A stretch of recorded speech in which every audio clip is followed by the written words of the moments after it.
వచ్చాయి, అలాగే మన ఏడేరు వరదలు కూడా వచ్చాయి. వరదల్లో ముంపును గురైన ప్రాంతాలన్నింటినీ ముఖ్యమంత్రి గారు అలాగే ఉప ముఖ్యమంత్రి గారు కూడా పర్యటన చేసి ఎక్కడైతే ముంపు గురే రైతు నష్టపోయారో వాళ్ళందరినీ కూడా నోట్ చేశారు. వాళ్ళు నోట్ చేయించారు అధికారులు చెప్పి. ఆటలు చూడలేదు, పొలాలు చూడలేదు, మతాలు చూడలేదు.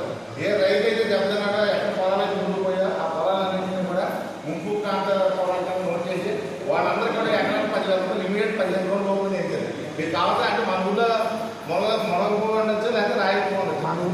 పిఠాపురం మండలం కానీ, కిరణపూడి మండలం కానీ, సామంపేట మండలం కానీ, ఇలా బలపురం మండలం కానీ సుమారు 11 మండలాల్లో 220 గ్రామాల్లో ముంపు గురైతే వాళ్ళన్ని గ్రామాల్లో కూడా అందరూ ప్రతి ఒక్క రైతుకి కూడా 10,000 రూపాయలు పడింది. మీరు ఎవరైనా బంధువులు కానీ, చుట్టాలు కానీ, ఫ్రెండ్స్ కానీ ఉంటే మీరు ఫోన్ చేసుకోవాలి. అంటే ఈ ప్రభుత్వం ఇప్పుడు ఉన్నటువంటి కూటమి ప్రభుత్వం రైతు పక్షపాత ప్రభుత్వం. రైతు ఎప్పుడు మనం ఆదుకోవాలి. రైతే దేశానికి వెన్నుముక, రైతే రాష్ట్రానికి వెన్నుముక, ఈ ప్రపంచానికి రైతే ముఖ్యుడు అనే ఒక ఏకైక లక్ష్యం ఇప్పుడున్న ప్రభుత్వం పరిపాలిస్తుంది. ఇప్పుడు అధికారులు కూడా మనకు అందుబాటులో ఉన్నారు. మనకు ఏ విధమైన పంటలు పండిస్తే లాభదాయకం ఉంటుంది, ఏ విధంగా పంటలు పండిస్తే ఎక్కువ దిగుబడి వస్తుంది, వాటి ప్రభుత్వం నుంచి ఏ విధంగా సహకారం మేము అందిస్తాం అనే దాని మీద వారు చెప్తున్నారు. మీరు ఒకసారి ఇక్కడ లోకల్గా కూడా నాయకులు పార్టీలు చూడకుండా ప్రభుత్వం ఏదైతే నష్టపరిహారం వరదలు తుఫాన్లు ఏదైనా వస్తే కోతలు అది పార్టీ చూడద్దు, ఎవరు చెప్పినా ప్రతి రైతు కూడా నష్టపోయిన ప్రతి రైతు కూడా సహాయం చేయండి.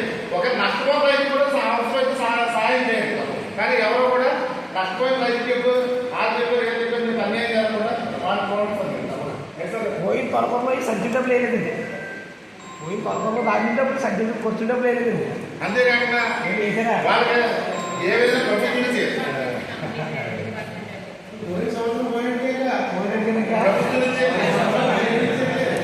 ఒక్క టైంలో గట్రా ప్రభుత్వం నుంచి ఏదైనా వస్తే అవన్నీ కూడా రైతుకి అనుకుంటుంది.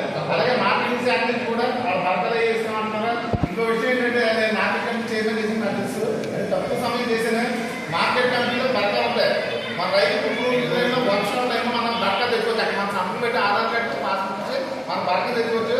మన ఇక్కడ కుటుంబం రైతు మళ్ళీ భర్త మనం హ్యాండ్ చేయొచ్చు. అది మీ అందరూ కూడా అందుబాటులో ఉంటాయి. అంచేత మీరు ఎప్పుడు ఏ అవసరం ఉన్నా సరే రైతులందరూ కూడా ఇక్కడ మన పంచాయతీ సచివాలయంలో వారు ఉంటారు, అమ్మాయి గారు అలాగే ముందు గారు అందరూ అందుబాటులో ఉంటారు. మీరందరూ కూడా ఎప్పుడు ఏ అవసరం ఉన్నా సరే వారిని అందరూ ఉపయోగించుకుని రైతు దిగుబడి వచ్చే చూసుకుని రైతులు పంటలు మానేయండి. నష్టపోతాం పంట ఎందుకంటే పంటలు మానేస్తాం. ఈ రాష్ట్రం నష్టం, ఈ దేశం నష్టం, ప్రపంచం నష్టం. మన పిల్లలు చదివించుకుంటేనే వాళ్ళ బంగారు మాట వేస్తేనే మనం కష్టపడి పంటలు పండించుకుని మనం గొప్ప రైతులుగా గుర్తింపందుగా మీరు కూడా ప్రభుత్వం చేయవచ్చిన వాళ్ళకి అన్ని కూడా అందుబాటులో ఇచ్చి అయితే ఇక్కడ ఉత్తమ రైతులు కంటే తయారు చేసి వీళ్ళందరూ కూడా ఉత్తమ రైతులు జిల్లా లెవెల్, కలెక్టర్ గారు, రాష్ట్ర లెవెల్, చంద్రబాబు నాయుడు, పవన్ కళ్యాణ్ వీళ్ళందరూ కూడా అవార్డు ఇస్తారు. రాష్ట్ర అవన్నీ కూడా మన ఉత్తమ రైతులు వీళ్ళందరూ